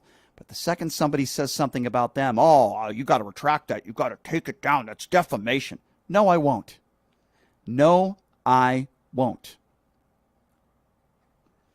Because I have reasons to say what I say, reasons that are legitimate. I don't just call people names with nothing to back it up. I have something called evidence. And I treat people in this city the way they treat me. And you know what? Some people in this town don't like me for that. They don't like me for standing up for myself. They don't like me for giving it right back to them. You couldn't find anybody in my life that's been really good to me and I've been really bad to them. You couldn't find them because I treat people the way they treat me. It's the way I've always been in my life. And if somebody running for office disrespects me mightily and runs conspiracy theories and disrespects me, then chances are I'm probably going to give it back to them 10 times harder, because that's the way I've always been. And to teach them a lesson. Some people might call that immature. Brian, you got to let stuff go. I got to tell you, everybody's different. The way I am is if I keep something boiling up inside of me and I don't let it out, it's worse for me. It's worse for my mental health. When I let things out and I tell people how I feel, regardless of the consequences, I feel better. It makes me feel better. And then I can put stuff aside and say, you know what? I said my piece to that person. I said my piece. Now they know where I stand. And I can leave it alone. Doesn't mean you have to threaten people. I don't condone violence. I don't condone anybody that would threaten somebody. I don't condone any of that behavior, and I never would do that. But if I don't like somebody and I feel like somebody disrespected me, then I'm going to let them know. Not with violence or breaking any laws, but by just letting them know. That's who I am. And there's no question that there are a handful of people in this city that don't like me for doing that. You know what I say to that? Screw them. Don't care. I don't care. What matters to me the most are what my family and what my very close friends think about me. Those are the people that are important to me. That's what I care about. And chances are the people that don't like me for whatever reason, or will talk behind my back or say things about me, it happens to me every day, by the way, people talking behind my back. I know that for a fact, every day. Those are the people that don't hang out with me. Those are the people that don't spend personal time with me, outside of a radio show. These are the people that, they don't go out with me, whether it be grabbing a couple drinks or going to a show or going to dinner, whatever the case may be. The people that talk smack about you are usually the people that don't really know who you are. Yeah, at times that could be a little frustrating, but then I say to myself, you know what, man? People in life are going to like you. Some people are not going to like you. Stay true to who you are. And I'm an opinionated person, and I say what's on my mind. Sometimes it gets me into trouble, but I say what's on my mind, and I can look in the mirror and say, I'm true to myself, and I'm true to who I am, and I'm always going to be that person, and nobody's going to change me for it. That's who I am. Doesn't mean you have to fight every battle. There's more important things in life, right? I don't worry about people that talk behind my back 24/7. I just know who my friends are, and I know who my enemies are. And I spend time thinking about my friends and family and people that care about me, that I think are good people. Do I think about Donald Trump outside of this radio show? No. Unless I'm doing some show prep, I don't think about Donald Trump. I can't stand the man. I think he's despicable, but I don't let it affect my health, right? I don't let it affect my way of living. Do I hate Marjorie Taylor Greene and Lauren Boebert and Jim Jordan and Kevin McCarthy and Mitch McConnell and Matt Gaetz? Yeah, they're all despicable. Do I hate some local people? And I know hate's a strong word, but I hate these people. Some local people in this town, right?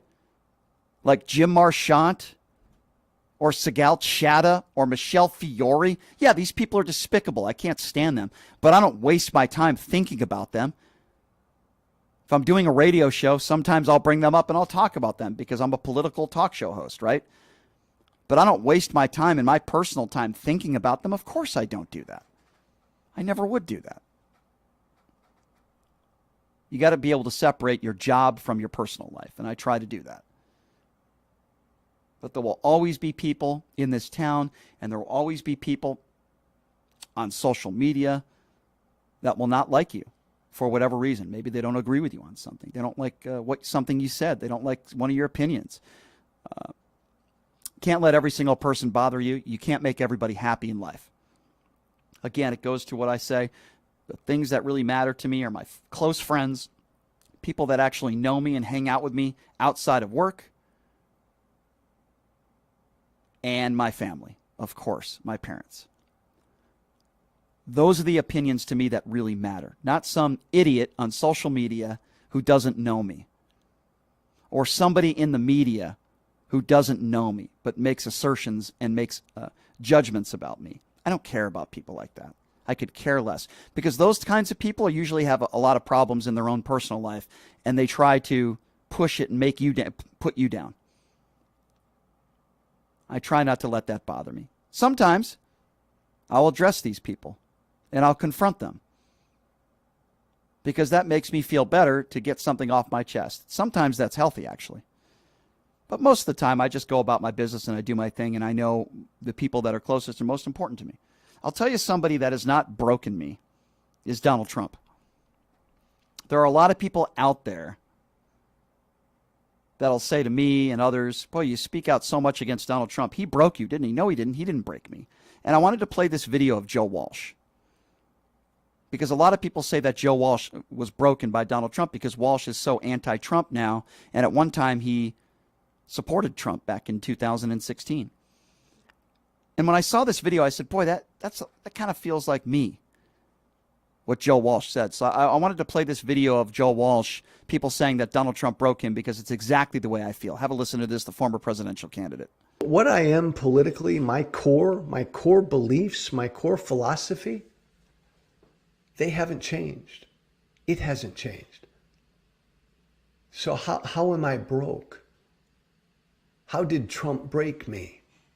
It seems to me that if Trump broke anybody, he broke all of these people who, in fact, did change because of Trump. He broke them. All of my former Republican colleagues in Congress who hated Trump, who considered themselves to be, like me, constitutional conservatives, but they changed with Trump. They abandoned all their beliefs.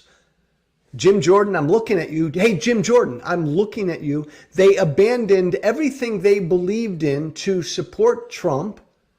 They changed. They changed their beliefs because of Trump. Aren't they the ones that Trump broke? They changed. I didn't. Could not agree with Joe Walsh more, and I feel identical to him. I'm not broke. I still share my opinions when it comes to politics and people that I support and people that I don't support. My core beliefs haven't changed. I haven't changed. I call out people, whether you're a Republican or a Democrat. These days, I call out far more Republicans than Democrats for a lot of different reasons, but I haven't changed. I've always been a registered independent. I didn't vote for I didn't vote for Barack Obama. I didn't vote for Hillary Clinton. That was probably a mistake. But I've never really changed. And when I watched that video, it reminded me of myself. I've always been the same person. I'd like to think, fun to be around, very competitive, opinionated, honest, and I call people out that disrespect me, that mistreat me. That's what I do. I call people out. And I always have. I haven't changed. People around me have certainly changed. I would say during the pandemic, people that were around me, some people that I don't talk to anymore, that are not in my life anymore, were radicalized. I run into these people all the time and I say, what happened to you? You used to be somebody that was fun to hang out with. You used to be somebody that was a reasonable person. What changed? COVID? Donald Trump? I don't know. I can't speak for everybody, but I know that there are people in society that have been radicalized. They've changed. Their bigotry is now for the public to see, whether that be on social media or at events, whatever the case may be. I've never been that person. I've always been treat people as equals. I've always tried to listen to people that don't look like me, that have had different upbringings, and try to learn from them. I'm a passionate person. I always have been a passionate person. I'm passionate in my beliefs and my belief system and the way that I was raised. That's never changed, and I don't think that's ever going to change with me. I am who I am. I wear my heart on my sleeve. You hear that term all the time. I literally do that on the radio every single day, and I pour my heart out every day. Could be about my personal life, could be about my political beliefs, anything that's happened in the news in the last 24 hours, sports, politics, you name it. And I'm just never going to change who I am and what I do. And that's my promise to anybody that listens to this show every day. And I appreciate all of you, even those that disagree with me, that call me names. The guests coming up here in the next couple days are no different than what I do in a typical week. We've got, of course, Anthony Weiner that's going to be joining us on Thursday. We've got teacher turned OnlyFans star that's going to be joining us on Friday. We have drag queens that are going to be joining us in studio tomorrow. It's going to be a lot of fun. That's what this show's about. It's about having a good time, having fun, but also talking about serious issues, debating those serious issues, and getting serious people and funny people to come on this show to entertain all of you. I've never said anything on the air that I don't personally believe, and that's not going to change anytime soon. Please join me on all my social media platforms at PTL Radio Show, whether that be YouTube, whether that be Twitter, no matter where it is, TikTok. Please join me as I put up content on a daily basis on all of those social media platforms. Thank you so much for joining us, everybody. We will see you tomorrow on Pushing the Limits. Have a great day.